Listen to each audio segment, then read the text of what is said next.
name is Emma Sasic, and I'm with Next Best Picture. Hello, Miss Anna. How are Hi, you? how are you? That's my face behind you. Hello. Always a lovely sight. Thank you so much for your time. I'm so happy to chat with you about this film. I've been looking forward to seeing this film since I even heard of it. I'm sure you are very excited to finally kind of get it out into the world. How are you feeling about all of it? I'm really excited to get it out in the world. I think for so many reasons, but especially because some of my favorite things about the movie and favorite things to talk about are pretty big spoilers. So I'm trying to speak a little bit vaguely so that I don't ruin anything. But I'm excited, and I'm nervous too. I'm like I don't think I've ever been so nervous. I know I was reading that in a few past interviews, which I mean, I think this is such an amazing directorial debut for you.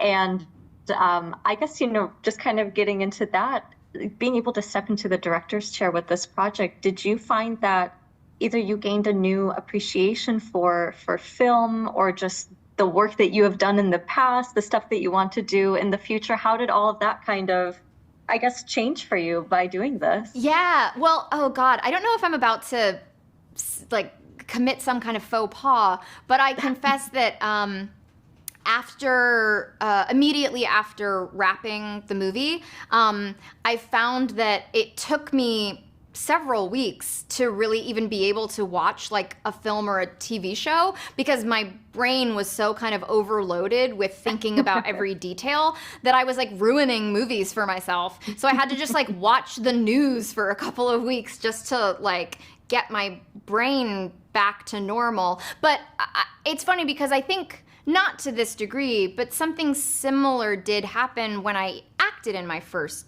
movie, and your brain maybe just has to kind of recalibrate to go, yes, I am aware of all of those things, and they're just now part of my experience of viewing movies.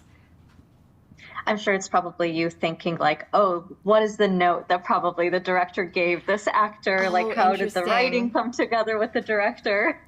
Yeah. Well, yeah. Also, like, oh, did they want to cut to that there, or was that them getting themselves out of a bit of a jam? And especially because we were making this movie on a very, very tight timeline and with limited resources, and so looking for those kind of cracks and stuff became a bit of a hobby. And sometimes, oh God, I'm blowing myself up here, but sometimes I would have that awful thing of like watching a movie that did have a lot of resources and going, must be nice.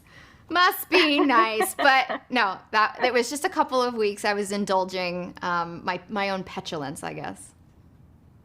I kind of love that. I kind of need Anna Kendrick film critic now. I would love to have this. What did you do with the $200 million budget? Let's see. Oh, it's so childish. I'm very happy for those people. I love it. Something else that, as I've read with this project, a lot of people have said, oh, I'm so surprised to see you doing something as serious or, diving into this It's dark. true crime. Yes, very dark, considering, of course, the films that they know you from before. But I suppose for myself, I was very much reminded of Alice Starling with this film, That's right. something that I got to chat with you very much about. And I kind of would love to know, did that project help as you were going into this? Maybe vice versa. Of course, I don't know what the shooting schedule was like. No, it's funny because I got those two scripts probably within the same month, and Okay. one of those movies just came together much more rapidly than the other.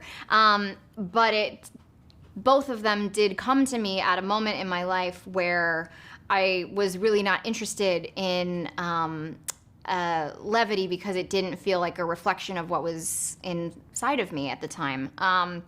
And I remember telling a friend of mine who's known me for 20 years, and he's a filmmaker, that I was thinking of directing this piece, and I sent him the script, and he texted me afterwards, and he was like, don't get me wrong, by the time that we're really into the swing of the movie, I can see that there are themes about, being a woman, maybe particularly a woman in Hollywood, that would resonate with you.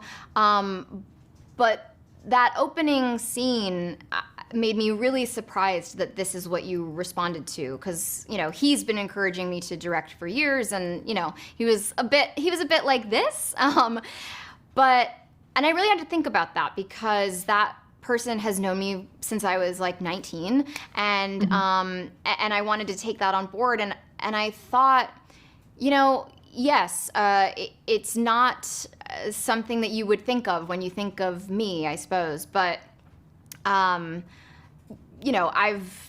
been alive long enough to have unfortunately experienced pretty devastating things, and there's something about these particular scenes, and especially the opening scene, which feels evocative of the annihilation that we expose ourselves to through intimacy and trust. And the way that is really the bargain that we're making when we enter into a relationship of any kind. And that question of who is really behind the proverbial curtain or behind the mask, and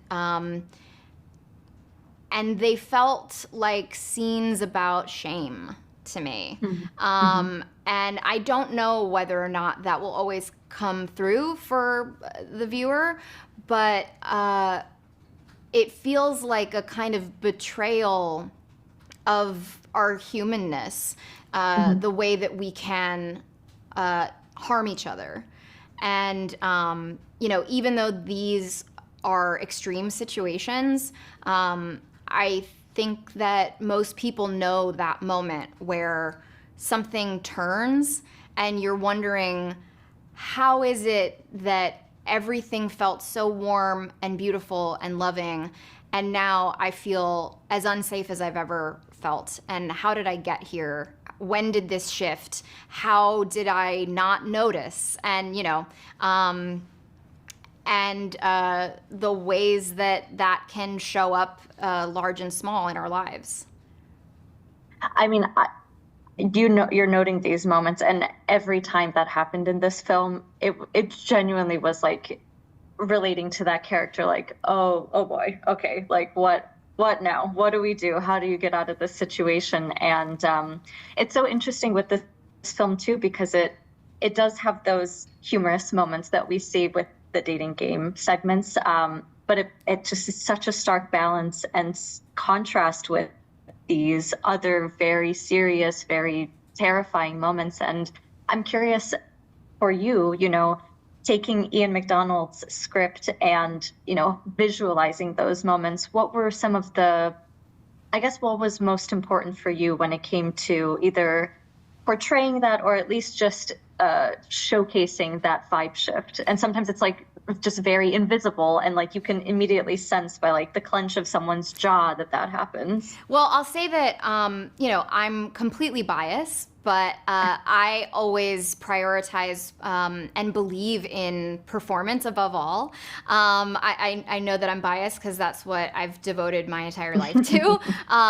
But for example, in the tiki bar scene with me and Danny Zavato, on paper, particularly because I kind of changed it the night before we filmed it, I was really like, I think this is going to work. But on paper, it's really become a scene where like nothing happens.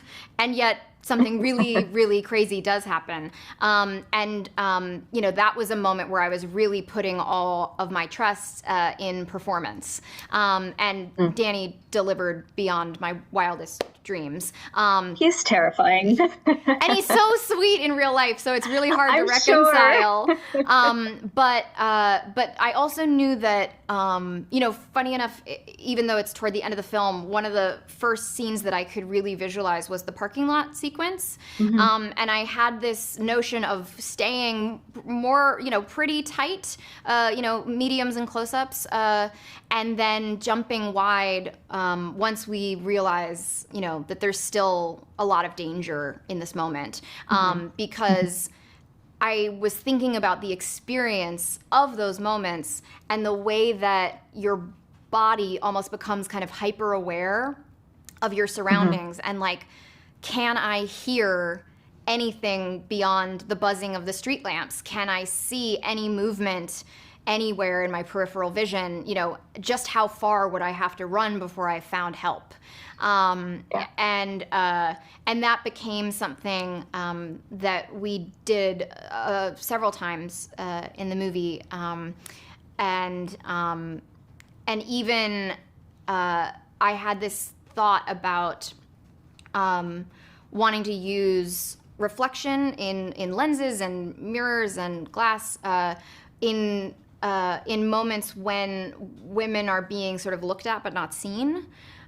Or they're sort of no longer considered human. And I wanted to try to figure out a way to do that without using a kind of established visual language of objectification, because it's always tricky to know, well, am I contributing to that by using it, even though I'm using it to show something negative? It was tricky, and I spoke to my DP about that, and I, again, in the opening sequence, knew that I wanted to jump wide, and he was like, well, we could go through the car window, and I love that. I love that shot. And then, when I found out that, like, hey, we actually found a location with a real skylight, I was like, we should get up on the roof and shoot through the skylight. So those things felt like a way to also kind of show the threat and show the violence, and not sanitize it or kind of let the viewer completely off the hook, without being graphic or sort of sensationalizing anything that didn't need to be. Sorry, I just talked for a really long time. I hope something was in there. Yes, no, I kind of love that, because I didn't even like immediately get that, but now that I'm thinking back to it, yes, the reflection, like it just. Well, so I mean, many and very sometimes cool in a kind of layers. really literal way where, Tony Hale won't look at me except through the Right. mirror, and I keep sort of like Yeah. looking at him and he won't look at me. So yeah, there's a couple of things like that.